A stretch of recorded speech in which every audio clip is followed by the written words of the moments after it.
तो आज बच्चों हम रिवाइज करेंगे चैप्टर नंबर 4 आपका इन्वेंट्रीज़ का। ठीक है, तो सबसे पहली बात तो ये चैप्टर की वेटेज जो है लगभग आप मान के चलो 8 मार्क्स तक की है, अगर आता है तो, लेकिन श्योर नहीं है। तो ऐसा नहीं है कि आएगा ही आएगा, पर अगर आ गया तो 5 नंबर का भी छोटा क्वेश्चन आ सकता है, या थोड़ा सा बड़ा 8 नंबर का भी, या मैक्सिमम 10 नंबर तक का आ सकता है। ठीक है, अच्छा तो देखो, सबसे पहले हमने इन्वेंट्री की डेफिनेशन पढ़ी थी कि इन्वेंट्री क्या होता है। तो इन्वेंट्री का मतलब होता है कि ये हमारे ऐसे एसेट्स हैं जो या तो आप बेचने के लिए रखते हो, या फिर आप उनसे कोई प्रोडक्शन के लिए रखते हो यानी कि रॉ मटेरियल, और या फिर आप उन्हें सर्विसेज में या गुड्स को बनाने में कंज्यूम कर लेते हो, जैसे स्टोर एंड स्पेयर या कंज्यूमेबल। तो ये सब जो है हमारे लिए क्या हो गए, इन्वेंट्री हो गए। ठीक है, बाकी इन्वेंट्री मैंने आपको बताया था कि मैन्युफैक्चरिंग एंटिटीज़ जो होती हैं जिनका काम है सामान को बनाना, उनके लिए, मैन्युफैक्चरिंग एंटिटियों के लिए इन्वेंट्री रॉ मटेरियल भी हो सकता है, वर्क इन प्रोग्रेस भी हो सकता है, फिनिश्ड गुड्स भी हो सकता है, स्टोर एंड स्पेयर्स या पैकिंग मटेरियल, ये सब कंसिडर किए जाते हैं। लेकिन जो ट्रेडिंग एंटिटीज़ होती हैं जिनका काम सिर्फ बेचने का है सामान एक से दूसरे को, उनके लिए हम इन्वेंट्रीज़ को मतलब ट्रेडेड गुड्स या स्टॉक इन ट्रेड बोल देते हैं। ठीक है, तो ये तो हो गई सिंपल थ्योरी। बाकी हमारा जो चैप्टर है उसमें हमारा काम मेनली तो है कि हमें इन्वेंट्री की वैल्यूएशन निकालनी है। तो इसीलिए सबसे पहला टॉपिक एक थ्योरेटिकल पूछ ले सकता है कि इन्वेंट्री वैल्यूएशन का सिग्निफिकेंस क्या है या इसकी इम्पोर्टेंस क्यों है। तो इसकी इम्पोर्टेंस बहुत सिंपल है कि भाई जब हम इन्वेंट्री की सही वैल्यू निकालते हैं तो उससे हमारी इनकम सही निकलती है। दूसरा, इन्वेंट्री की सही वैल्यू निकालते हैं तो बैलेंस शीट भी सही होती है प्रेजेंट। तीसरा, इन्वेंट्री जो है वो लिक्विडिटी एनालिसिस में हेल्प करता है। तो मैंने आपको बताया था कि करंट रेशो निकालते थे हम, तो उसमें आप इन्वेंट्री को भी कंसिडर करते हो। और इसके अलावा स्टैट्यूटरी कंप्लायंस भी है, क्योंकि कंपनीज़ एक्ट का शेड्यूल 3 जो है उसमें आप देखते हो कि एक फॉर्मेट दे रखा है बैलेंस शीट का, उसमें हमको इन्वेंट्री शो भी करनी पड़ती है। तो मतलब इन्वेंट्री की सही वैल्यू निकालना ज़रूरी होता है।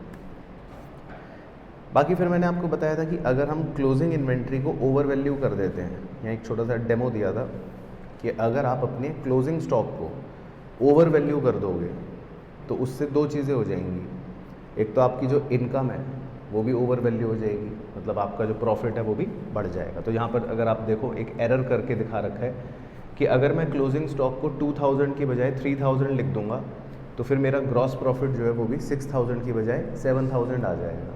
और सेम वे बैलेंस शीट भी ओवर स्टेटेड हो जाएगी, बैलेंस शीट में भी क्लोजिंग स्टॉक 2000 की जगह 3000 हो जाएगा।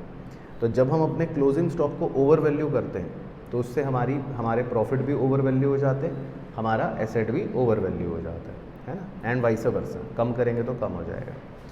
तो हमने इसमें मतलब ये बात लिख ली थी। अच्छा, फिर आपको एक फॉर्मूला याद रखना है जो मैं मान रहा हूँ कि आपको याद होगा अब, COGS यानी कि कॉस्ट ऑफ गुड्स सोल्ड। ठीक है, तो opening stock plus net purchase plus direct expense minus closing stock. बाकी नेट परचेज का मतलब है परचेज माइनस परचेज रिटर्न, और डायरेक्ट एक्सपेंसेस में आपको बताए थे जैसे मैन्युफैक्चरिंग एक्सपेंस हो गए, फैक्ट्री एक्सपेंस हो गए, carriage inward, freight inward, wages, ये सब चीज़ें हो गई। ठीक है, दूसरा फार्मूला भी है COGS को निकालने का, वो है net sales minus gross profit. ये भी एक फार्मूला है जिससे हम निकाल सकते हैं, सेम आंसर आ जाता है।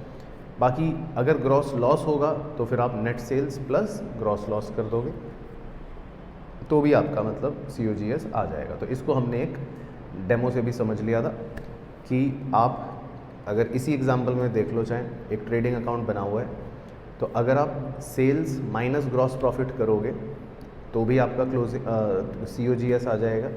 और अगर आप opening stock plus purchase plus direct expense minus closing stock करोगे तो भी आपका COGS आ जाएगा। तो दोनों से मतलब आप COGS निकाल सकते हो। बाकी COGS का हिंदी में मतलब ये होता है कि जो गुड्स हमने बेचे उनकी कॉस्ट क्या थी, यानी कि कॉस्ट ऑफ गुड्स सोल्ड, कि जो गुड्स आपने बेचे, जो डब्बे आपने बेचे, उनकी लागत क्या थी। ठीक है, तो ये इसका हिंदी का मतलब होता है। अच्छा जी, अब एक उसके बाद हमने मतलब ये COGS को समझ लिया था। फिर दो छोटे से मिनी टर्म्स हैं, कई बार कंफ्यूज करने के लिए आ जाते हैं, वो भी आपको बताए थे। एक तो होता है एडजस्टेड परचेज। एडजस्टेड परचेज का फॉर्मूला हो गया क्या, opening stock plus net purchases minus closing stock. तो इसमें डिफरेंस ये है कि इसमें डायरेक्ट एक्सपेंस नहीं है। तो इसका फॉर्मूला जो है और COGS का फॉर्मूला, उसमें यही अंतर है कि COGS के फॉर्मूले में opening stock plus net purchase plus direct expense है, लेकिन एडजस्टेड परचेज में डायरेक्ट एक्सपेंस नहीं है। तो क्लियर है फॉर्मूले का डिफरेंस, देख लो एडजस्टेड परचेज। ओके, बाकी दूसरा एक और टर्म था cost of goods available for sale, ये भी एक स्पेशल टर्म है। इसका फॉर्मूला होता है opening stock plus net purchase, बस दैट्स इट। तो ना इसमें डायरेक्ट एक्सपेंस है ना इसमें क्लोजिंग स्टॉक है, तो खाली इतने हिस्से को cost of goods available for sale बोल देंगे। चलो फिर इसके बाद देखो, ये कॉन्सेप्ट छोटा सा था कि अगर हम वही इन्वेंट्री को ओवर वैल्यू या अंडर वैल्यू करते हैं तो उसका इफ़ेक्ट क्या पड़ेगा। तो अब उसको समझा तो दिया था, तो अब आपको समझने का टाइम तो अब है नहीं, तो अब तो सीधा मुद्दे की बात देखो। तो मुद्दे की बात यह है कि अगर आप क्लोजिंग स्टॉक को ओवर वैल्यू करते हो तो उसके दो इफ़ेक्ट्स याद रखने हैं, उससे प्रॉफिट बढ़ जाएंगे और COGS कम हो जाएगा। अगर आप क्लोजिंग स्टॉक का अंडर वैल्यूएशन कर दोगे तो प्रॉफिट कम हो जाएंगे और COGS बढ़ जाएगा। बाकी इसको याद रखने के लिए एक सिंपल ट्रिक ऐसे याद रख सकते हो कि प्रॉफिट का और COGS का इन्वर्स रिलेशन है। तो जिसमें प्रॉफिट बढ़ेगा उसमें COGS कम होगा, जिसमें प्रॉफिट कम होगा COGS बढ़ जाएगा। बाकी इसी तरह over valuation of opening stock करोगे तो प्रॉफिट कम हो जाएगा, और under valuation of opening stock करोगे तो प्रॉफिट बढ़ जाएगा, एंड COGS पे वाइस वर्सा इफेक्ट आएगा। तो ये आपका ट्रू फॉल्स में काम आता है, ये वाला पूरा पॉइंट। इसमें कोई भी 2 नंबर का मतलब एक ट्रू फॉल्स पूछ लेते हैं, ठीक है। अच्छा, फिर हमने लिखा था कि इन्वेंट्री को वैल्यू जो हम करते हैं उसका रूल क्या है। तो वो अकाउंटिंग स्टैंडर्ड 2 के हिसाब से, कंजर्वेटिज्म प्रिंसिपल के हिसाब से एक ही रूल है जो आपको याद रखना है, वो है कॉस्ट और NRV which ever is lower, मतलब कॉस्ट और नेट रियलाइजेबल वैल्यू में से जो छोटा होएगा। अब कॉस्ट किसे कहते हैं, उसमें 3 कॉस्ट जोड़ी जाती हैं, वो ध्यान से याद रखना है। एक होती है कॉस्ट ऑफ परचेज, मतलब कि मान लो आपने 100 रुपये का डब्बा खरीदा तो कॉस्ट ऑफ परचेज। बाकी कॉस्ट ऑफ परचेज में आपने अगर कोई टैक्सेस पे करें वो भी इसमें जुड़ जाएंगे। फिर उसके बाद दूसरा होता है कॉस्ट ऑफ कन्वर्जन, कि मान लो उस डब्बे पर आपने 50 रुपये लेबर को दिए कि भाई इसका शेप बदल दो, तो अगर आपने कोई डायरेक्ट लेबर का या डायरेक्ट एक्सपेंस खर्च करा डब्बे पर तो उसको बोलते हैं कॉस्ट ऑफ कन्वर्जन, तो वो भी इसमें जोड़ दो, 50 रुपये वो भी जुड़ गए। फिर उसके बाद तीसरा होता है अदर कॉस्ट। अदर कॉस्ट में कोई भी कॉस्ट आ सकती है, वो जनरली होती है कि लेट से कि आप अपने डब्बे को स्टोर से निकाल के बिल्कुल जो लोकेशन है, प्रेजेंट लोकेशन है इन्वेंट्री की, वहाँ तक लेकर आए, तो उसमें लेट से आपके 20 रुपये और लग गए, किसी भी बात के लग गए, उससे मुझे मतलब नहीं है। तो पॉइंट ये है कि जब तक इन्वेंट्री बिल्कुल रेडी ना हो जाए तब तक उस इन्वेंट्री पर आपने जो भी खर्चा करा है, खरीदने से लेकर लेबर से लेकर अदर तक, वो सारे आप जोड़ लो। तो इन सबको जब हम जोड़ लेंगे तो हमारी कॉस्ट बन जाएगी 170। तो ये मतलब हो गया कॉस्ट। नेट रियलाइजेबल वैल्यू का मतलब होता है कि आप कितने का बेच सकते हो सामान। तो इसका बहुत ही छोटा फॉर्मूला था, expected selling price minus expected cost of completion.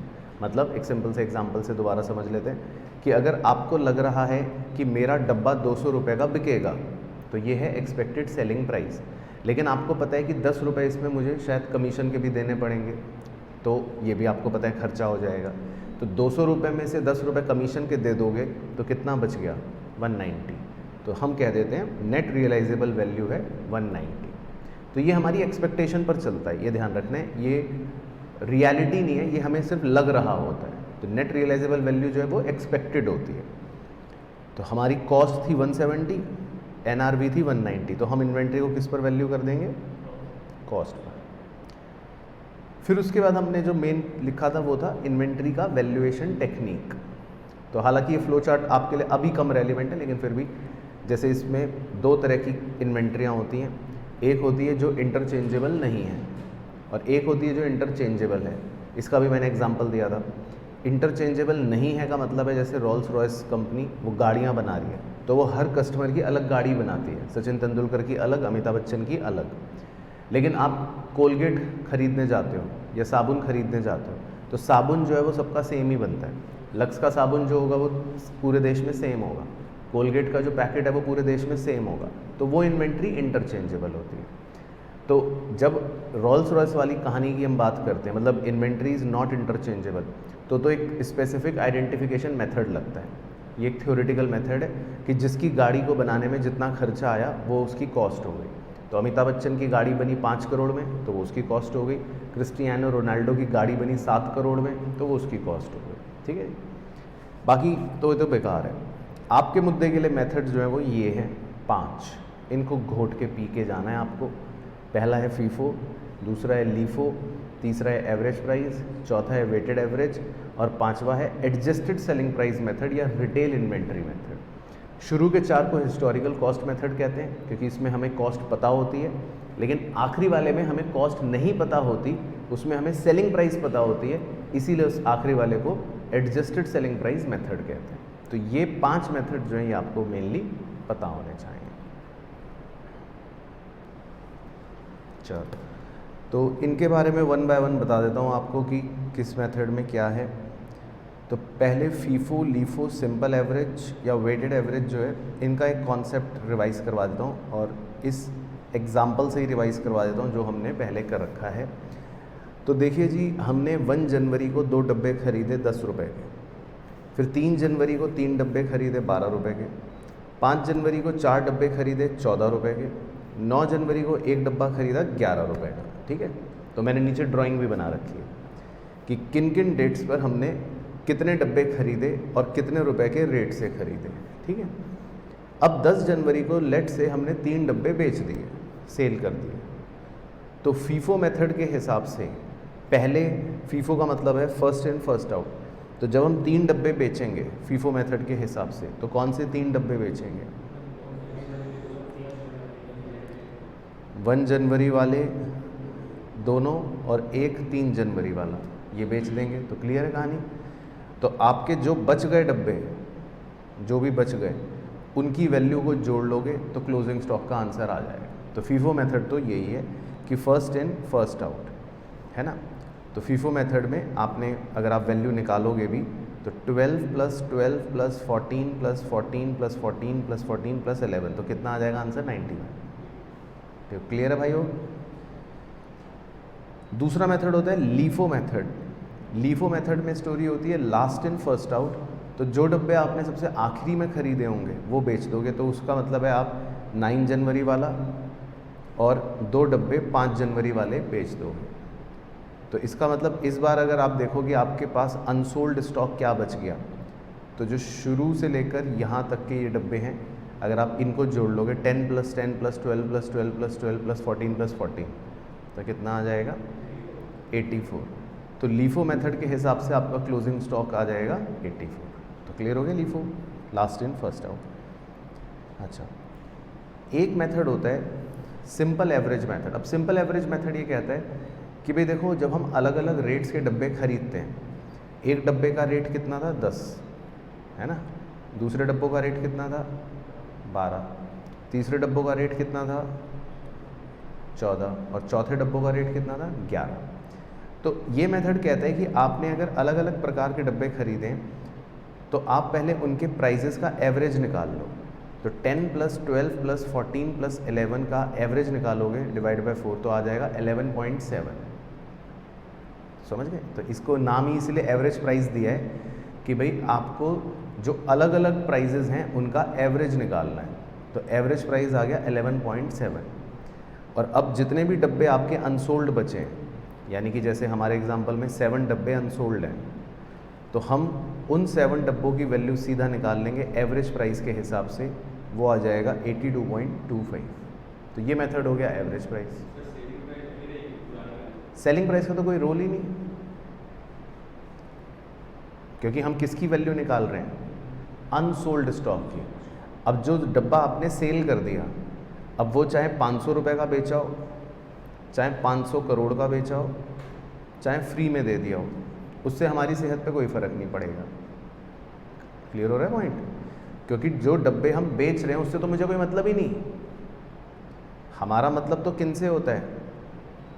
कि जो डब्बे नहीं बिके, क्योंकि हम तो इस चैप्टर में क्या निकाल रहे हैं, इन्वेंट्री की वैल्यू, क्लोजिंग स्टॉक की वैल्यू, अनसोल्ड स्टॉक की वैल्यू।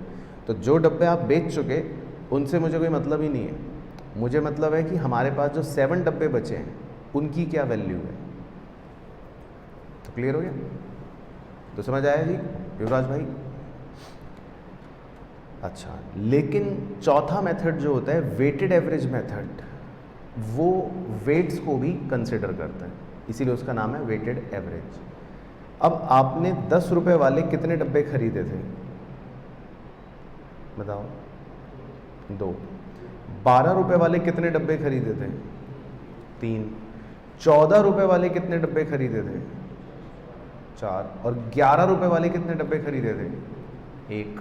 तो इसका मतलब इनकी क्वांटिटीज़ अलग अलग हैं। तो अब हम इनकी क्वांटिटीज़ को भी कंसिडर करेंगे, वेट्स को भी कंसिडर करेंगे, तो वो मेथड वेटेड एवरेज मेथड बन जाता है।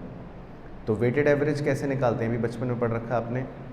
वेट्स को मल्टीप्लाई कर देंगे तो 10 × 2 plus 12 × 3 plus 14 × 4 plus 11 × 1 divided by total weights 2 + 3 + 4 + 1। तो इस बार वेटेड एवरेज प्राइस आ गया 12.3। तो इसका मतलब अब हम 12.3 के हिसाब से अगर अपना क्लोजिंग स्टॉक निकालेंगे तो 7 डब्बों की वैल्यू आ जाएगी 86.1। तो ये मेथड हो गया वेटेड एवरेज मेथड। तो आपको कॉन्सेप्ट पकड़ना है बस। तो फीफो का मतलब होता है कि जो डब्बा पहले खरीदा था वो पहले बेच दिया। लीफो का मतलब होता है जो डब्बा आखिरी में खरीदा था वो पहले बेच दिया। एवरेज प्राइस का मतलब होता है कि 4 तरह के जो प्राइसेस थे उनका एवरेज ले लो। तो 10 + 12 + 14 + 11 डिवाइड बाय 4। लेकिन वेटेड एवरेज में हम वेट्स को भी कंसिडर करते हैं। तो 10 × 2 12 × 3 14 × 4 plus 11 × 1 divided by total weights, तो वेटेड एवरेज प्राइस आ गया। तो क्लियर हो गया? समझ आ गया कौन सा? ठीक है। तो बाकी अभी क्वेश्चन जब पहुँचेंगे ना तब करवाऊँगा आपसे, तब देखेंगे। अब इसको घोट के पी जाना एडजस्टेड सेलिंग प्राइस मेथड को। इसमें बहुत ज़्यादा अब दिमाग लगाने की ज़रूरत नहीं है। अब तो मेरा मानना है कि आपको किसी भी चीज़ में अब दिमाग नहीं लगाना चाहिए कि ये क्यों हो रहा है, क्योंकि वो क्यों का समय जा चुका है। अब आपको तो बस ये पकड़ना है क्या हो रहा है, मतलब आपको प्रोसेस याद होना चाहिए। ठीक है, क्यों हो रहा है उसकी कहानी बेकार है। तो अब तो आप सीधा ये देखो कि इस मेथड के स्टेप्स क्या हैं। ठीक है, तो देखो वो ध्यान से देख लो। सबसे पहले लिखना है आपको ऊपर सेल्स, ये गिवन होगा। ठीक है, तो इसकी टेंशन नहीं। फिर उसमें आपको ऐड करना है क्लोजिंग स्टॉक, जो आपको सेलिंग प्राइस पर ही दे रखा होगा, ये भी गिवन होगा, तो इसकी भी आपको टेंशन नहीं है। बस दोनों को जोड़कर लिखना है। तो दोनों को जोड़कर जब आप लिखोगे तो उसको इंग्लिश में कहते हैं selling price of goods available for sale. ठीक है, दोनों को जोड़कर लिखना है। तो उसको मैंने अपने ऐसे ही समझाने के लिए मतलब मनगढ़ंत वैल्यू ले ली थी। लेट से 1 लाख रुपए आ गया। ठीक है, तो यहाँ तक तो कर लोगे, यहाँ तक तो कोई दिक्कत नहीं है। दोनों चीज़ें गिवन है, दोनों को जोड़ना है। फिर उसके बाद 2 चीज़ें माइनस करनी है। ओपनिंग स्टॉक माइनस करना है, ये भी आपको गिवन होगा। नहीं गिवन होगा तो छोड़ देना।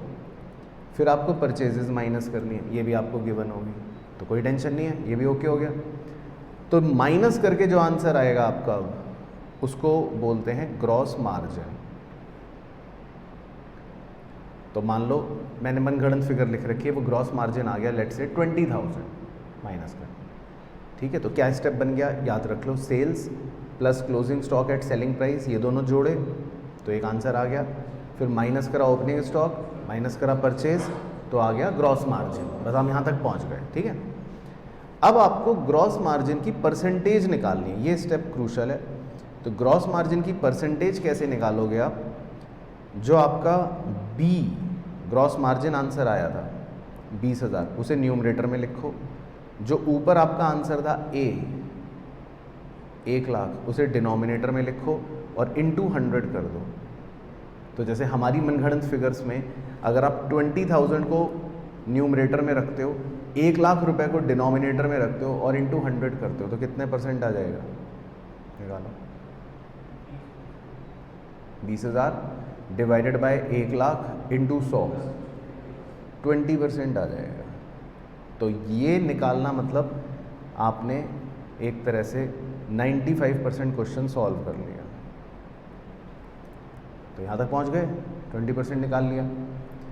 बस अब आपको फाइनल आंसर जो निकालना होता है वो बेसिकली इस क्लोजिंग स्टॉक की कॉस्ट निकालनी है। ठीक है, इस क्लोजिंग स्टॉक की कॉस्ट निकालनी है। तो मैं ऐसे ही एज्यूम कर रहा हूँ, मान लो इस क्लोजिंग स्टॉक की ये वैल्यू 40,000 दे रखी थी, लेट्स से कितनी दे रखी थी, 40,000। तो आपको बस अब इस 40,000 में 20% जो आपने मार्जिन निकाला, ग्रॉस मार्जिन, ये माइनस करना है। तो एक बार कैलकुलेटर पे ऐसे टाइप करो, 40,000 माइनस 20%, दबाओ, 40,000 माइनस 20% कितना आ गया, 32 आ गया ना। तो बस वो आपका आंसर हो जाएगा। तो ये आपका क्लोजिंग स्टॉक एट कॉस्ट निकल जाएगी। तो फाइनली आपको बेसिकली क्लोजिंग स्टॉक जो सेलिंग प्राइस गिवन है ना, जैसे हमारे एग्जांपल में लेट से 40,000 मान रहा हूँ, तो बस उसमें से आपको 20% माइनस करना है। तो 20% आपने माइनस कर दिया तो आपका क्लोजिंग स्टॉक की कॉस्ट आ जाएगी, जो हमारे एग्जांपल में है 32,000। तो देखो क्या स्टेप बने, वेरी सिंपल। सबसे पहले लिख रहे हैं सेल्स, वो दे रखा होगा, plus closing stock at selling price, वो दे रखा होगा। दोनों को जोड़ लिया तो आ गया ए। फिर माइनस करनी है दो चीज़ें, क्लोजिंग स्टॉक वो दे रखा होगा, माइनस करना है परचेज, वो दे रखा होगा। तो क्या आंसर आ गया, ग्रॉस मार्जिन। फिर आपको निकालनी है परसेंटेज, ये ध्यान रखना, ये स्टेप क्रूशल है। तो परसेंटेज कैसे निकालोगे, B अपॉन A इंटू 100। तो मान लो वो आ गया 20%। बस फिर आप अपने क्लोजिंग स्टॉक में से 20% माइनस कर देना तो आपका आंसर आ जाएगा। तो क्लियर हो गया। तो बहुत छोटा स्टेप है इसमें, तो 5 नंबर का क्वेश्चन आता है इसका अगर आएगा तो ठीक है, क्लियर हो गया। चलो जी, चलो अब आगे बढ़ते हैं। अब एक थ्योरी क्वेश्चन रट के जाना है घर से, या फर्रा बना के ले जाना, कि दो तरह के इन्वेंट्री को रिकॉर्ड करने के सिस्टम होते हैं। एक होता है पीरियोडिक इन्वेंट्री सिस्टम और एक होता है perpetual inventory system. Periodic inventory system में बेसिकली हम फिजिकल काउंटिंग करते हैं। ये थोड़ा सा पुराने ज़माने का मेथड है, हालांकि अभी भी होता है, ऐसा नहीं कि पुराने ज़माने का, लेकिन इसके अपने प्रॉस एंड कॉन्स हैं। तो इसमें हम हर टाइम पीरियड के बाद फिजिकली डब्बे काउंट करते हैं। फिजिकली मतलब इन्वेंट्री काउंट करते हैं कि कितनी है। तो ये लेकिन थोड़ा लेबोरियस मेथड है ना, कि भाई फैक्ट्री में जाओ, डब्बे गिनो, कोई आपको भेज दे, जाओ मारुति कंपनी जाओ, गिन के आओ कितनी गाड़ियाँ हैं, तो बोर हो जाओगे। हालांकि ये करना पड़ता है, स्टॉक टेकिंग बोलते हैं इसको, सीए की ट्रेनिंग में आपको ये करना भी पड़ेगा, है ना, क्योंकि फिजिकल वेरिफिकेशन भी ज़रूरी है। नहीं तो पता चला कंपनी झूठ बोल दे, भाई कंपनी कहते हैं कि गोदाम में 5 गाड़ियाँ खड़ी हैं, तो सीए कैसे मान लेगा, तो आपको गिनना भी पड़ेगा। तो फिजिकल काउंटिंग भी करनी ही तो पड़ेगी ही। अच्छा, लेकिन दूसरा सिस्टम होता है परपेचुअल इन्वेंट्री सिस्टम। उसमें क्या होता है कि रोज़ ही कंप्यूटर में, सॉफ्टवेयर में हम मतलब मेंटेन करते रहते हैं कितना डेटा है। उसमें रिसिप्ट्स, इशू और बैलेंस, ये 3 वर्ड्स हैं, लेकिन इसका मतलब ये है, रिसिप्ट्स का मतलब है कि आपने मान लो कितने डब्बे खरीदे या कितने डब्बे आपके पास आए। तो लेट से आपने 5 डब्बे खरीदे। इशू का मतलब है कि आपने कितने डब्बे बेच दिए, यानी कि आपने मान लो 2 डब्बे बेच दिए। तो अगर आप 2 डब्बे बेच दोगे 5 में से, तो कितने बच गए, वो सॉरी 6 डब्बे खरीदे थे, 2 डब्बे बेच दिए, तो कितने बच गए, 4 बच गए, है ना। तो बैलेंस का मतलब है एक तरह से क्लोजिंग स्टॉक। तो इसमें ये हम रोज़ का रोज़ हिसाब बना कर रखते हैं, इसमें ये चीज़ डेली चलती है। तो ये परपेचुअल सिस्टम हो गया, ठीक है। तो आपको थ्योरी के लिए इनका डिफरेंस घर से याद करके जाना है, तो वो तो मैं दिखा देता हूँ कि भाई क्या है डिफरेंस। बाकी इनके हम डिटेल मीनिंग की ज़रूरत अब नहीं है, लेकिन आप ये डिफरेंस याद रखना। बाकी दोनों में बातें सिंपल हैं कि इसमें फिजिकल वेरिफिकेशन होता है, उसमें हम बुक्स में रिकॉर्ड करते रहते हैं। इसमें सेकंड और थर्ड पॉइंट ज़रूर रट लेना, अब समझ आए या ना आए, रट के ज़रूर जाना घर से। सेकंड और थर्ड पॉइंट में ये है कि इस सिस्टम में, मतलब ये फिजिकल वेरिफिकेशन वाले सिस्टम में, जो भी हमारी बैलेंसिंग फिगर होती है या जो भी हमारे गुड्स लॉस्ट होते हैं, वो COGS का पार्ट बन जाते हैं। लेकिन दूसरे वाले सिस्टम में, परपेचुअल वाले सिस्टम में, जो भी हमारी रेसिडुअल वैल्यू होती है या जो भी हमारे गुड्स लॉस्ट होते हैं, वो क्लोजिंग स्टॉक का पार्ट बन जाते हैं। तो ये आपको याद रखना है डिफरेंस, है ना। बाकी क्या कह रहा है वो अब छोड़ो, क्यों कह रहा है वो अब छोड़ो। बाकी ये मेथड जो है सिंपल है, लेस एक्सपेंसिव है। वो मेथड थोड़ा कॉस्टलियर है क्योंकि उसमें आपको डेली डेटा मेंटेन करना है, डेली कंप्यूटर सॉफ्टवेयर मतलब पे अपलोडिंग करनी है।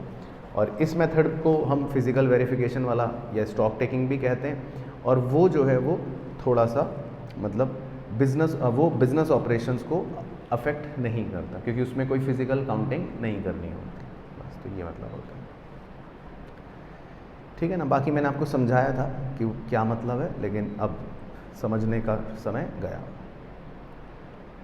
अच्छा, फिर इसके बाद दो स्पेशल कॉन्सेप्ट्स हैं, ये अच्छे से पता होने चाहिए क्योंकि बच्चों की ज़्यादातर जान यहाँ से सूखना शुरू होती है क्योंकि अब आपको यहाँ से मतलब दिमाग वाले क्वेश्चंस करने पड़ते हैं या दिमाग वाला कॉन्सेप्ट लगाना शुरू होना पड़ता है। तो उसके दो स्पेशल कॉन्सेप्ट हैं, पहले तो वो समझा देता हूँ, वो याद रखना अच्छे से, ठीक है। देखो, ये एक कहानी है, कहानी बेसिकली है goods sent to customer on approval basis. तो पहले कहानी याद दिलवा देता हूँ क्या होता है। इस कहानी में बेसिकली हम अपने गुड्स किसी कस्टमर को भेजते हैं और कस्टमर को ये कहते हैं, मान लो कि भाई तुम्हें हम 15 दिन का टाइम दे रहे हैं, तुम्हें अच्छा लगे तो अप्रूव कर देना, अच्छा ना लगे तो वापस लौटा देना। लेकिन इत्तेफाक से क्या होता है कि 15 दिन अभी ख़त्म भी नहीं होते और 31 मार्च मान लो आ जाती है, ईयर का एंड आ जाता है। तो अब डब्बे जो हैं, हमारे डब्बे, 2 डब्बे कस्टमर के घर पे रखे हुए हैं फ़िलहाल, लेकिन ना तो अभी उसने अप्रूव करा और ना उसने अभी तक रिजेक्ट करा, ठीक है। तो आपको बस ये चीज़ ध्यान रखनी है कि क्योंकि डब्बे कस्टमर के घर पे रखे हैं, तो जब आप फिज़िकल काउंटिंग करोगे तो वो मतलब डब्बे फैक्ट्री में नहीं मिलेंगे।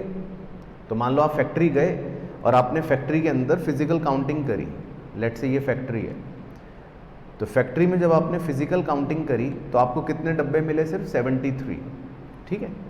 लेकिन बस आपको ये ध्यान रखना है कि अगर कोई भी डब्बे या कोई भी स्टॉक कस्टमर के घर पे रखा है तो वो भी क्या है? हमारी ही इन्वेंट्री है।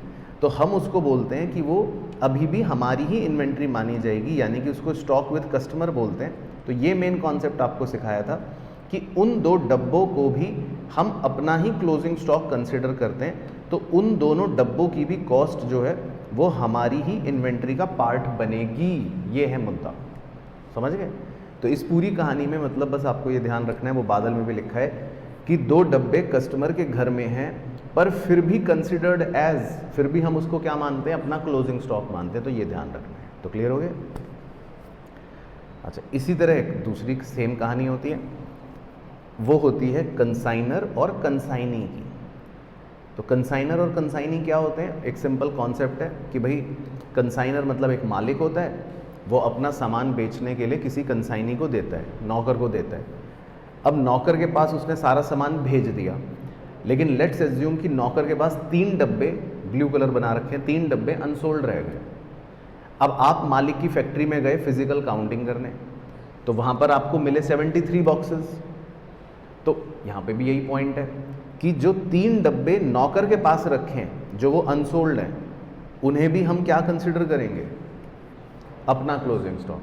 तो जो भी डब्बे कंसाइनी के पास भी अनसोल्ड बचे होते हैं वो भी हमारा ही क्लोजिंग स्टॉक होते हैं। तो इन दोनों स्पेशल कहानी में बस आपको ये ध्यान रखना है, ऐसे याद रखो कि अगर कोई भी स्टॉक कस्टमर के घर पे रखा है तो भी हमारा ही माना जाएगा, और अगर कोई भी अनसोल्ड स्टॉक कंसाइनी के पास रखा है तो वो भी हमारा ही माना जाएगा। तो इन दोनों को हम अपना क्लोजिंग स्टॉक कंसिडर करेंगे। तो ये याद रखना है बस आपको, ठीक है। तो क्लियर हो गई कहानी।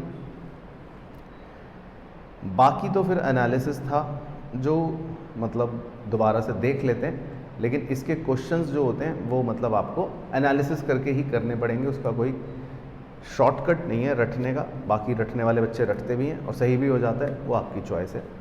तो बेसिकली एक बार एनालिसिस दोबारा दिखा देता हूँ। तो इसमें देखो, जैसे हमने एक सबसे ऊपर COGS का फॉर्मूला लिख रखा है, ठीक है, तो आप उस पर फोकस करना और आप COGS के ही फॉर्मूले को याद रखो। एक बार बोलो क्या था formula? Opening stock plus net purchase plus direct expense minus closing stock, ठीक है, इज इक्वल टू COGS, ठीक है। तो अब देखो COGS जो है उसका एक दूसरा फॉर्मूला भी होता है। COGS का क्या फॉर्मूला होता है?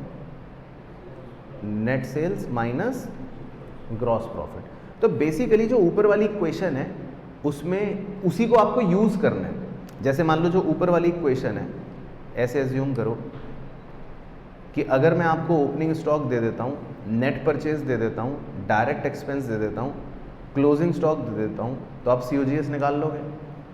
अच्छा, अगर मैं COGS दे दूँ तो क्या क्लोजिंग स्टॉक निकाल लोगे? तो भी निकाल लोगे। या अगर मैं क्लोजिंग स्टॉक भी दे देता हूँ और ओपनिंग स्टॉक मिसिंग दे देता हूँ तो फिर आप ओपनिंग स्टॉक निकाल लोगे, है ना। तो अल्टीमेटली ऊपर वाली इक्वेशन ही यूज़ होनी है।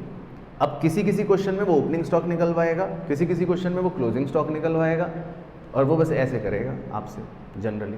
तो आप ऊपर वाली इक्वेशन को मतलब अगर एक वो मान लो, बेस मान लो, तो उसी को घुमा फिरा के मतलब मैंने वही समझाया था कि वो कई बार हो सकता है आपसे क्लोजिंग स्टॉक निकलवा ले, या हो सकता है वो आपसे ओपनिंग स्टॉक निकलवा ले, वो तो उसी को इधर उधर कर रहे हैं एक तरह से, ठीक है। तो वो इक्वेशन चलती है। अच्छा, लेकिन एक छोटा सा पॉइंट क्लियर करते हैं यहाँ पे।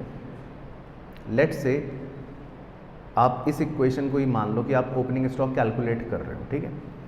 तो हम अपने एग्जाम में लेकिन इसको ऐसे इक्वेशन की तरह सॉल्व करके नहीं दिखा सकते, क्योंकि हम तो चार्टर्ड अकाउंटेंट हैं, हमें क्लाइंट को भी डराना है। नहीं तो क्लाइंट कहेगा कि मेरा बेटा तो 11th में, वो तो सेम फार्मूला यूज़ कर रहा है। तो हम क्लाइंट को बताने दिखाने के लिए उसी फॉर्मूले को स्टेटमेंट में दिखाएंगे। तो हम ऐसे करके दिखा देंगे, क्लोजिंग स्टॉक लिख देंगे, COGS को जोड़ के दिखा देंगे, नेट परचेज को घटा कर दिखा देंगे, है ना, डायरेक्ट एक्सपेंस को घटा कर दिखा देंगे, और हम क्लाइंट को स्टेटमेंट के फॉर्म में दिखा देंगे कि देखो क्लाइंट, तुम्हारा ओपनिंग स्टॉक जो है वो ये है। तो वो कहेगा कि हाँ सही है भाई, सही लग रहा है। तो समझ गए कहानी? तो क्लियर है बिल्कुल अच्छे से। चलो, तो मैं अब आपको पास्ट ईयर क्वेश्चन जितने आए हैं, मतलब इस पर बेस्ड भी और कुछ इंपॉर्टेंट भी वो करवाऊंगा, लेकिन हर क्वेश्चन पहले आपको मौका मिलेगा अपना हुनर दिखाने का, फिर मैं भी डिस्कस कर लूँगा। चलो, तो ये है पहला आपका प्रीवियस ईयर क्वेश्चन, 4 नंबर का आया है आपके एग्ज़ाम के अंदर, ठीक है। तो क्वेश्चन आपको लिखने की ज़रूरत नहीं, बस क्वेश्चन आप देखो मज़े से और आपको आंसर निकालना है। तो ये है आपका एक 4 नंबर का क्वेश्चन कि वेटेड एवरेज मेथड से इन्वेंट्री की वैल्यू निकालनी है, वेटेड एवरेज मेथड से, ठीक है। तो ट्राई करो, फिर मिलते हैं 8 मिनट बाद। चलो, तो देख लेते हैं, बाकी आंसर तो सही आ रहे हैं जो बच्चों ने बताए, और इसका फॉर्मेट भी लेकिन दिखा देता हूँ कि कैसे करना है आपको एग्ज़ाम में, ठीक है ना। तो ICAI ने इसका सजेस्टेड आंसर भी दे रखा है आपको। तो देखो, इस तरह से 3 कॉलम बनते हैं, रिसिप्ट, इशू और बैलेंस के, ठीक है। फिर आपको याद होगा तो लिखवाया था ना, डेट का कॉलम आ गया, उसके बाद QRA ऐसा करवाया था, मतलब क्वांटिटी, रेट और अमाउंट, क्वांटिटी, रेट और अमाउंट। तो पहले हमने 10 डब्बे खरीदे थे 300 रुपये के, तो 3000 रुपये हो गया। फिर हमने 5 डब्बे देखो बेच दिए, वो इशू में आ गया, तो वो 300 रुपये के बेच दिए। तो आपके पास बैलेंस जो बचा वो 5 डब्बे बचे 300 वाले, ठीक है। उसके बाद आपने 20 डब्बे और ख़रीद लिए 400 रुपये के। तो अब आपको वेटेड एवरेज प्राइस निकालना पड़ेगा।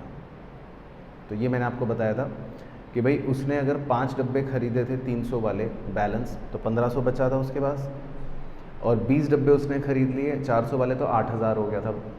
तो आपको अब ये निकालना है एक तरह से कि इसका मतलब उसके पास 25 डब्बे हैं 9500 के, यही माना जाएगा कि उसके पास 25 डब्बे बचे हैं 9500 के। तो उससे आपको वेटेड एवरेज प्राइस पता चल जाएगा 2500, मतलब 9500 डिवाइडेड बाय 25 करो, कितना आ रहा है 380। तो इसका मतलब डब्बा हो गया 380 का। फिर उसके बाद उसने 10 डब्बे बेच दिए, वो भी 380 का माने जाएंगे। फिर 10 डब्बे और बेच दिए, वो भी 380 के माने जाएंगे। तो एंड में उसके पास 5 ही डब्बे बच गए, है ना। एंड में उसके पास इसका मतलब 5 ही डब्बे बच गए 380 के। तो कितना आ गया वैल्यू 1900। तो ये आप देख लो, और एग्ज़ाम में इसी तरह करना है, ये नहीं कि बस कैलसी पे करा के आ गए। एग्ज़ाम में आपको ये प्रॉपर प्रेजेंट ऐसे करना है। चलो आओ जी, तो ये एक अगला, ये भी एक PYQ है, एग्ज़ाम में आया था, ये 5 नंबर का क्वेश्चन है। तो इसको भी पढ़ो आप, Z एंटरप्राइजेस फर्निशेस का। तो अपने आप पढ़ो, दिमाग लगाओ क्या है। लास्ट में बस ये लिखा है ascertain the value of stock as on 31 March 2021। बाकी क्वेश्चन पढ़ लेते हैं। देखो तो इसमें आपको वैल्यू ऑफ स्टॉक दे रखा है 1 अप्रैल का, मतलब opening stock. Purchases during the year दे रखा है। Manufacturing expenses during the year, मतलब कि आपको डायरेक्ट एक्सपेंस दे रखे हैं। Sales during the year, sales दे रखी है, ठीक।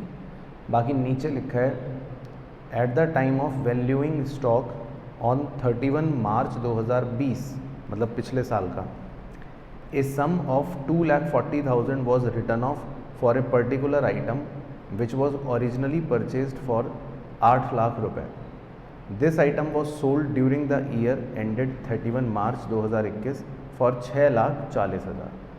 तो मतलब एक इसमें डब्बे की कहानी है कि आपने पिछले साल एक डब्बा जो 8 लाख का खरीदा था, उसकी वैल्यू में 2,40,000 आपने राइट ऑफ कर दिया, मतलब कम कर दिया, ये कहना चाह रहे हैं। और उसको फिर आपने इस साल 6,40,000 में बेच भी दिया, ठीक है। तो ये मैंने एक क्वेश्चन, ये हमने कर रखा है क्वेश्चन के अंदर, सेम पॉइंट है, लेकिन करना ट्राई। और बाकी सेकंड में तो सिंपल कह रहा है कि except for the above transaction the gross profit during the year is 1/3 on cost. तो मतलब कि हम अपना ग्रॉस प्रॉफिट 1/3 ऑन कॉस्ट कमाते हैं, और 1/3 ऑन कॉस्ट का मतलब कितना, इज इक्वल टू, हाँ नहीं 33.33 तो ऑन कॉस्ट है, लेकिन शॉर्टकट क्या सिखा रखा है, 1/3 of cost is equal to 25% of sale, यानी 1/4 ऑफ सेल, बिल्कुल सही।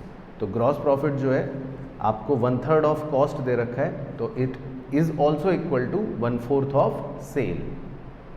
चलो तो करो ट्राई क्लोजिंग स्टॉक की वैल्यू। हाँ जी बताओ जी, तो देखें पहले एक बार कि क्या आप सही हो, आईसीआई क्या कहता है। तो आंसर है बी का 37 लाख, ठीक है, वेरी गुड। तो देखो पहले फॉर्मूले की बात करते हैं। फॉर्मूला जो है वो तो मतलब आपका एक सिंपल फार्मूला बन गया, हमें क्लोजिंग स्टॉक निकालना है ना, तो फार्मूला बन गया opening stock plus purchase plus direct expense minus COGS, है ना, उसी वाले फार्मूले से, ठीक है। तो मतलब मैं मोटा फार्मूला लिख सकता हूँ कि मोटा फार्मूला क्या बन गया कि opening stock plus purchase plus direct expense minus COGS। तो अब ये है मुद्दा कि opening stock, purchase, direct expense और COGS आप कितना कितना लोगे। तो ओपनिंग स्टॉक जैसे इन्होंने सॉल्यूशन में सबसे ऊपर दे रखा है 28 लाख, तो 28 लाख लिया opening stock. Purchases during the year ये भी दे रखी है 1,38,40,000 प्लस डायरेक्ट एक्सपेंस ये भी दे रखे हैं 28 लाख एज इट इज़, ठीक है। अब COGS जो है वो देख लो कि क्या आपका 1,57,40,000 आया COGS, वो नहीं आया होगा। चलो तो वो छोटा सा वर्किंग है, उधर समझ लो कि ग्रॉस प्रॉफिट जो है वो कैसे निकला ताकि आपका COGS सही आए। तो देखो टोटल सेल कितने रुपए की दे रखी है, 2,08,80,000 की, है ना। लेकिन आपने उसमें एक आइटम ऐसा बेच रखा है जो आपने मतलब 6,40 का था, जो आपने मतलब 6,40,000 में बेचा था, ठीक है, यही था, 5,60,000 का था और 6,40 में बेचा था। तो उस 6,40 को आप अलग समझो। तो पहले आप अपनी सेल में से 6,40,000 की सेल को अलग हटा दो, ठीक है ना। मतलब इसको हम आपको एक छोटे से और पिक्टोरियल तरह से समझा देता हूँ कि आप ऐसे समझ लो कि भाई उसने हमें सेल कितने रुपए दे रखी है टोटल, 2,08,80,000, ठीक है। ये तो उसने टोटल सेल्स दे रखी है, लेकिन आपका एक डब्बा था जिसके बारे में उसने स्टोरी दी थी कि एक डब्बा था जिसकी कॉस्ट थी 8 लाख दे रखी थी, और आपने उसकी वैल्यू में 2,40,000 राइट ऑफ कर दिया था। तो यानी कि उसकी वैल्यू कितनी बची खाली, 560, यही था। और इसके बारे में बोला था कि इसको आपने सेल करा है कितने में, 640। तो आप अगर इस डब्बे को अलग कर दो फिलहाल, तो जो आपको टोटल सेल वैल्यू दे रखी है 2,08,80,000, उसमें से ये डब्बे को जो बेचा आपने इसको अलग निकाल दो। तो इसका मतलब रिमेनिंग डब्बों की सेल कितनी आ गई, 2,02,40,000 ये आ गई। तो आप पहले इन रिमेनिंग डब्बों पर देख लो कि इन रिमेनिंग डब्बों पर ग्रॉस प्रॉफिट कितना आएगा। वो आपने निकाल ही लिया था, इसका 1/4 निकालना, क्योंकि सेल का 1/4 था ना ग्रॉस प्रॉफिट। 50,60,000, ठीक है। तो इसको येलो कर देता हूँ। तो इसका मतलब रिमेनिंग डब्बों पर ग्रॉस प्रॉफिट आपने ये कमाया, यस कि नो, पहले तो ओके। अब उस अकेले डब्बे पर अलग से कैलकुलेट करो कि इस डब्बे पर कितना प्रॉफिट कमा रहे हो आप। 5,60,000 का था और 6,40,000 में बेच दिया, तो कितना प्रॉफिट कमाया, 80। तो इस अकेले डब्बे का प्रॉफिट अलग निकाल लो। तो उस अकेले डब्बे का प्रॉफिट अलग निकाल लिया, बाकी डब्बों का प्रॉफिट इधर अलग निकाल लिया। तो अब आप ये देख लो कि दोनों को जोड़ लो तो आपको ग्रॉस प्रॉफिट पता लग जाएगा कितना है, 51,40,000, 51,40,000 यही आ रहा है, दोनों को जोड़ लो तो बस। तो बेसिकली अब आप चेक कर लो, तो जो ग्रॉस प्रॉफिट है वो 51,40,000 आ रहा है।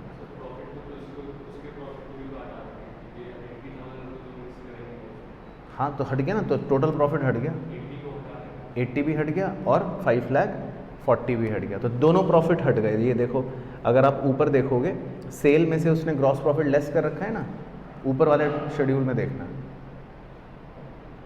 तो COGS की वैल्यू कितनी आ गई, 1,57,40,000।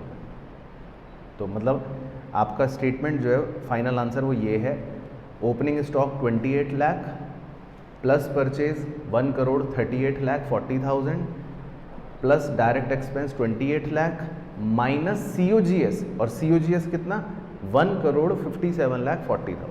बस। तो आपको COGS सही निकालना था और उसके लिए आपको ग्रॉस प्रॉफिट सही निकालना था। और ग्रॉस प्रॉफिट मैंने आपको बताया कि रिमेनिंग डब्बों का अलग निकाल लो और एक डब्बे का अलग निकाल लो।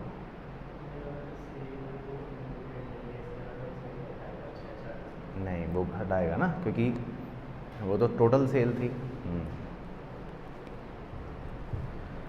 अच्छा ठीक है, तो ओके जी। तो एक और लास्ट क्वेश्चन कर लेते हैं, वो भी इम्पॉर्टेंट भी है, PYQ भी है, तो उससे भी आपका ज्ञान चक्षु खुल जाएगा। ये भी एक एग्ज़ाम का क्वेश्चन है आपका PYQ। अगला क्वेश्चन 5 नंबर का है। तो इसमें भी आपको कुछ एक कहानी दे रखी है कि P&L account of Ram showed A net profit of 5,75,000 after considering closing stock of 2,55,000 on 31 मार्च। फिर subsequently the following information was obtained from scrutiny of books. तो कुछ बातें पता चली, वो तो आप पढ़ोगे अपने आप क्या बातें पता चली। और एंड में कह रहा है, calculate the value of stock on 31 March 2022 and adjusted net profit for the year ended. तो मतलब आपको सही क्लोजिंग स्टॉक दोबारा निकालना है, ये कुछ गलतियाँ या कुछ भी बातें पता चली होंगी, और सही प्रॉफिट भी दोबारा बताना है। ठीक, तो करके देखो ट्राई, फिर पूछूंगा आंसर क्या निकला। चलो आओ जी, तो देखो ये वाला क्वेश्चन। तो इसमें दे रखा है P&L account of Ram showed A net profit of 575 after considering the closing stock of 255। ठीक है, तो आप अपने समझने के लिए ऐसा मान लो कि फ़िलहाल जो राम भाई हैं उनका trading and P&L account combine बना के ऐसी प्रेजेंट करके दिखा रहा हूँ कि फ़िलहाल उनका जो क्लोजिंग स्टॉक आ रहा है वो आ रहा है 255। ठीक है, और इस क्लोजिंग स्टॉक को लिखने के बाद जो फ़िलहाल उनका नेट प्रॉफिट आ रहा है वो आ रहा है 575, ऐसा समझ लो। लेकिन इसमें कुछ गलतियां हैं। अब वो क्या गलतियां हैं वो हम आगे पढ़ेंगे, पर उन गलतियों को ठीक करके हमारा क्लोजिंग स्टॉक भी चेंज होगा, और ऑब्वियसली जब क्लोजिंग स्टॉक चेंज होगा तो प्रॉफिट भी चेंज होगा, तो वो निकालना है हमको, ठीक है। बट इतना पहले ओके हो गया क्वेश्चन। तो एक एक करके आपसे पूछता हूँ, फिर आप बताना। तो सबसे पहले दे रखा है उसने, सबसे पहले दे रखा है purchases for the year include 10,500 paid for electrical fittings of the shop, कि भाई 10,500 रुपये परचेज में ऐसे भी इंक्लूड कर रखे हैं आपने जो वैसे तो आपने शॉप के लिए इलेक्ट्रिकल फिटिंग्स खरीदी हैं, पर ये तो एसेट होता है। तो अब आप ये सोचो कि परचेज के अंदर 10,500 मतलब आपने ऐसे भी इंक्लूड कर रखे हैं जो वैसे तो एसेट है, तो ये परचेज में नहीं होने चाहिए। ये तो समझ आ रहा है ना आपको, ये परचेज के अंदर नहीं होने चाहिए। तो अगर ये परचेज के अंदर नहीं होंगे, है ना, तो अब ऐसे सोचना, अगर ये परचेज से हटा दूंगा तो परचेज अगर कम हो जाएगी, तो बस आप ऐसे सोचो, फर्स्ट पॉइंट का एनालिसिस ऐसे सोचो कि अगर परचेज कम होगी, है ना, अगर परचेज कम हो जाएगी तो आप बस ये बताओ अपने दिमाग से, परचेज अगर कम कर दोगे फिगर तो प्रॉफिट उससे क्या होगा, बढ़ेगा या कम होगा, बस ये बताना है आपको, ये सोच के बताना है। मतलब मैं एक सिंपल क्वेश्चन आपसे पूछ रहा हूँ कि अगर कभी भी मैं परचेज की वैल्यू कम करूँगा, लेट्स एज्यूम ऐसा खुद से करो, तो आपको ये बताना है कि उससे प्रॉफिट्स का आंसर कम आएगा या ज़्यादा आएगा, ये बताना। ज़्यादा आएगा, बिल्कुल सही, क्योंकि परचेज आप ऐसे भी सोच सकते हो एक एक्सपेंस होता है, तो एक्सपेंस अगर कम कर दोगे तो आपका प्रॉफिट जो है वो क्या हो जाएगा, ज़्यादा हो जाएगा। तो पहले पॉइंट की वजह से हमारा प्रॉफिट जो है वो ज़्यादा हो जाएगा। फिलहाल बस आप इस बात पे फोकस कर लो कि ये बात समझ आई, यस कि नो। पहले पॉइंट की वजह से हमारा प्रॉफिट क्या हो जाएगा, ज़्यादा हो जाएगा, बस, ठीक है। Second point, Ram have goods worth ₹25,000 as free samples for which no entry was made. कह रहा है राम ने 25,000 रुपये के गुड्स फ्री सैंपल में दे दिए थे, और कह रहा है इसकी तो हमने कोई एंट्री करी ही नहीं है। तो फ्री सैंपल की वैसे एंट्री बताओ क्या होती है, एडवर्टाइजमेंट एक्सपेंस या free sample account debit to purchase, यही होती है। अब एडवर्टाइजमेंट एक्सपेंस डेबिट करने का मतलब है कि आप इसको अपना एक P&L में एक्सपेंस दिखा रहे हो, तो आपका एक्सपेंस बढ़ेगा, राइट। और परचेज को क्रेडिट करने का मतलब है कि परचेज कम हो जाएगी, बिल्कुल सही, और परचेज कम मतलब एक्सपेंस कम। तो इस पॉइंट में एडवर्टाइजमेंट एक्सपेंस को बढ़ाएगा और परचेज कम कर रहा है, एक्सपेंस कम हो रहा है, तो इससे बताओ प्रॉफिट पर क्या फ़र्क पड़ेगा, कोई फ़र्क नहीं पड़ेगा। समझ गए, इस पॉइंट से प्रॉफिट पर क्या फ़र्क पड़ेगा, मतलब सेकंड पॉइंट से मैं एनालिसिस लिख रहा हूँ कि सेकंड पॉइंट से एडवर्टाइजमेंट एक्सपेंस जो है वो तो आपके बढ़ गए, परचेज जो है वो कम हो गई, तो प्रॉफिट्स पे क्या फ़र्क पड़ेगा, लगाओ दिमाग, नो इफेक्ट, कुछ नहीं होगा, क्योंकि जो प्रॉफिट पहले था वही रहेगा, क्योंकि एक चीज़ एक्सपेंस बढ़ रही है, 25,000 से एक्सपेंस बढ़ भी रहा है, 25,000 से एक्सपेंस कम भी हो रहा है, तो प्रॉफिट पे कोई फ़र्क नहीं पड़ेगा। तो क्लियर हो गई बात, समझ आ गया।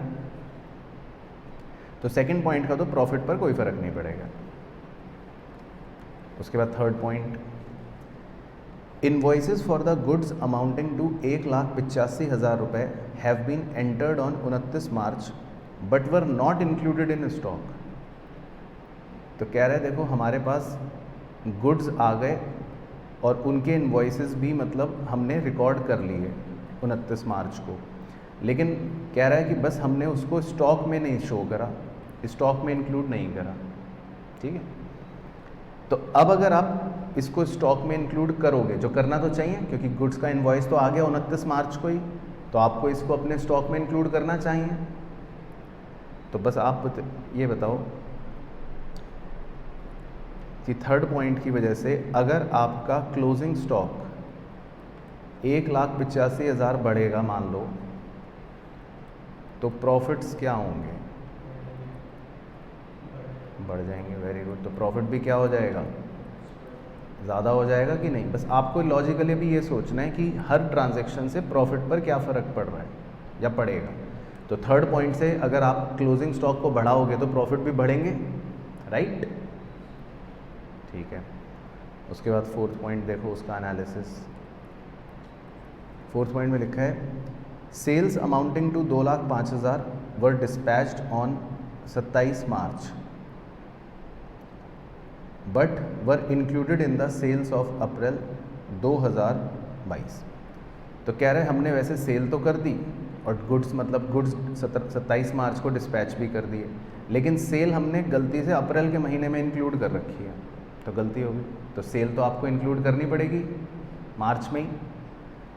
तो अगर अब आप सेल को मार्च में इंक्लूड करते हो या सेल की फिगर कह लो बढ़ा देते हो, तो अब बताओ फोर्थ पॉइंट से कि अगर आप सेल की फिगर 2,05,000 बढ़ा देते हो मार्च के महीने की, तो इससे प्रॉफिट्स का क्या होंगे?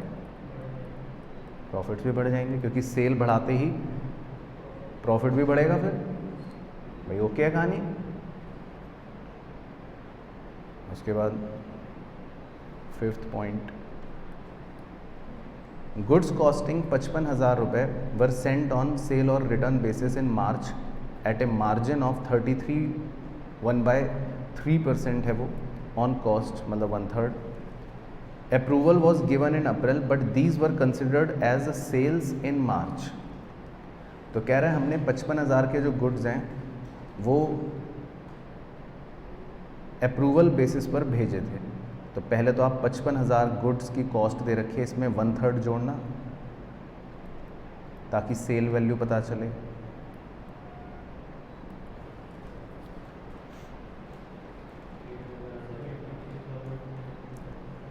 ठीक है, मतलब कितनी आ रही है? 73,333 अप्रॉक्स। ठीक है, तो आपने अपने कस्टमर को ये गुड्स भेजे होंगे 73,333 के, लेकिन वो अभी भी लिखा है कि अप्रूव नहीं हुए थे। अप्रूवल हमें कब मिला?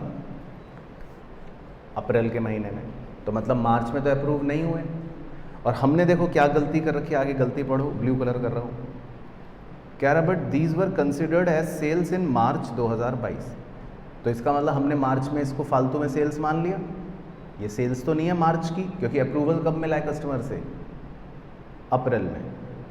तो इसको हम अपने मार्च में सेल नहीं मान सकते, तो हम इसको अपनी मार्च की सेल नहीं मानेंगे।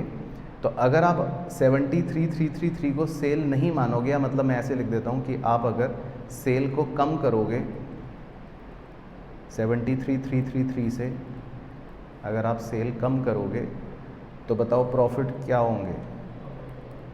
प्रॉफिट कम हो जाएगा फिर 73,333 से, है ना? प्रॉफिट क्या हो जाएगा? कम हो जाएगा 73,333 से, क्योंकि आप सेल कम करोगे तो सेल के कम करते ही प्रॉफिट भी कम होगा, आंसर कम हो जाएगा। लेकिन ये आपको मैंने एक पॉइंट स्पेशल कॉन्सेप्ट में सिखाया था कि अगर गुड्स कस्टमर के पास हैं, यानी कि ये अभी अप्रूव नहीं हुए, ये स्टॉक अभी कस्टमर के पास था 55,000 का, तो हमें उसे क्या कंसिडर करना पड़ता है? अपना ही क्लोजिंग स्टॉक कंसिडर करना पड़ता है। तो अगर आप इसे अपना क्लोजिंग स्टॉक कंसिडर करोगे तो इसकी वजह से प्रॉफिट क्या हो जाएंगे? बढ़ जाएंगे, क्योंकि हमारा क्लोजिंग स्टॉक अगर बढ़ गया तो फिर हमारा प्रॉफिट क्या हो जाएगा? बढ़ जाएगा। तो मतलब फिफ्थ पॉइंट के दो इफ़ेक्ट्स हैं बेसिकली, कि सेल कम हो जाएगी तो इसलिए प्रॉफिट कम हो गया, लेकिन क्लोजिंग स्टॉक बढ़ जाएगा तो प्रॉफिट बढ़ गया। अमाउंट अलग अलग है हालांकि। तो इतनी कहानी क्लियर हुई।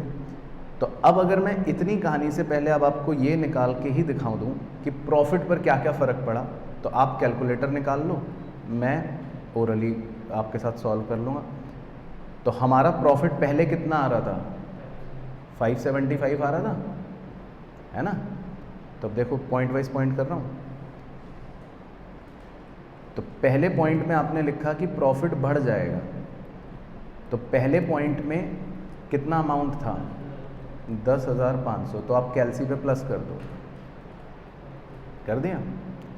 अच्छा दूसरे पॉइंट में तो नो इफेक्ट है तो कोई नहीं। तीसरे पॉइंट में आपने लिखा था कि प्रॉफिट और बढ़ जाएगा, तो प्लस 185 और कर दो, कर दिया। फिर चौथे पॉइंट में आपने लिखा था कि प्रॉफिट और बढ़ जाएगा 2,05,000, वो भी प्लस कर दो, कर दिया। पांचवें पॉइंट में आपने लिखा था कि 7,333 से प्रॉफिट कम हो जाएगा, तो 7,333 प्रॉफिट माइनस कर दो, कैलसी पे कर दिया। और फिर लिखा था कि 55,000 से प्रॉफिट ज़्यादा भी हो जाएगा, तो 55,000 से प्रॉफिट को बढ़ा भी दो। और अब देखो कि नया रिवाइज्ड एडजस्टेड प्रॉफिट कितना आ रहा है, 957,167 आ रहा है। इसका मतलब तो हम ये कह सकते हैं कि अब जो इसका रिवाइज्ड प्रॉफिट आएगा वो इसका मतलब यही आना चाहिए, यही आना चाहिए। तो पहले आपको समझ आया कि प्रॉफिट जो है वो क्या है, कैसे चेंज हो रहा है। तो अब ICAI का आंसर देखें, तो अगर ICAI का सेम आंसर आया तो इसका मतलब उन्होंने ठीक करा है, और अगर ICAI का अलग आंसर आया तो इसका मतलब उन्होंने गलत करा है ना। तो अब देखेंगे कि ICAI का सही है या नहीं है। आए तो जय ICAI, ये राजा। तो उन्होंने P&L एडजस्टमेंट अकाउंट बना के दिखा रखा है। तो लेफ्ट में देखो लिख रखा है पहले तो नेट प्रॉफिट जो गिवन है, फिर 10,500 जुड़ गए, फ्री सैंपल वाले 25 जुड़ गए, 185 जोड़ दिया, 2,05,000 जोड़ दिया, डेबिट में 25 एक्सपेंस के घटा भी दिए, और 733 डेबिट में कर दिया। तो टू एडजस्टेड नेट प्रॉफिट कितना आ रहा है, 957,167। तो बेसिकली ये हमारा रिवाइज्ड प्रॉफिट आ रहा है 957,167। समझ गए। तो भाई जो हमने जोड़ घटा करके करा वो चीज़ उन्होंने अकाउंट में करके कर दी। तो जितनी चीज़ों को जोड़ा वो क्रेडिट में लिख रहे हैं क्योंकि वो प्रॉफिट को बढ़ा रही हैं, और जितनी चीज़ों को हमने घटाया वो डेबिट में लिख रहे हैं। बाकी 25,000 हमने क्योंकि लिखा ही नहीं था तो वो आपको दिखा देता हूँ, वो इन्होंने दोनों तरफ लिख रखा है, तो उसका नेट इफेक्ट वैसे नील ही पड़ेगा।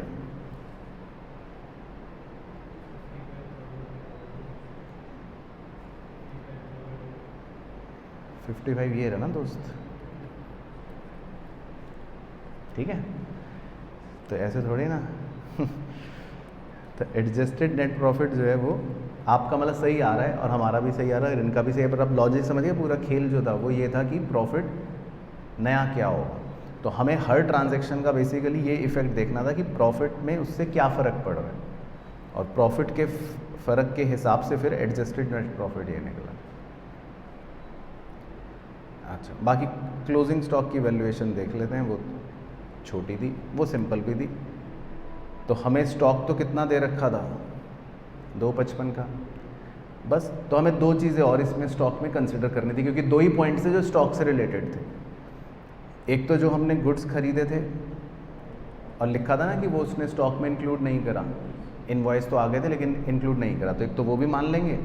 और वही स्पेशल पॉइंट जो स्टॉक अभी कस्टमर के घर पे पड़ा है वो भी हमारा स्टॉक होता है। तो दो पॉइंट स्टॉक को टच कर रहे थे, तो स्टॉक हमारा मतलब अब 495 हो जाएगा, ठीक। तो मतलब ये इस तरह के ये स्पेशल कॉन्सेप्ट के पॉइंट इसमें लगवा देता है। तो ये था क्वेश्चन बेसिकली आपका। आई होप समझ आ गया होगा कि क्वेश्चन क्या था, ठीक है। चलो ठीक है, तो बस यही करते हैं। बाकी आप अपने नॉर्मल घर जाकर आप इसके बुक के ही जो इलस्ट्रेशंस हैं या प्रैक्टिकल प्रॉब्लम्स है वो कर लो। 4 इसके प्रैक्टिकल प्रॉब्लम्स हैं, वो भी इसी पर बेस्ड हैं, चारों प्रैक्टिकल प्रॉब्लम, जिसमें आपको क्लोजिंग स्टॉक निकालना है और इसी तरह से निकालना है स्टेटमेंट बनाकर, है ना। तो उससे आपको और क्लैरिटी आ जाएगी। और ये एक क्वेश्चन बुक का भी ऐसा ही है प्रैक्टिकल प्रॉब्लम में, जिसमें प्रॉफिट को एडजस्ट करवाने का भी पूछा है, तो वो भी सेम आपकी प्रैक्टिस हो जाएगी। तो आप चारों प्रैक्टिकल प्रॉब्लम बस कर लेना तो फिर कवर हो जाएगा।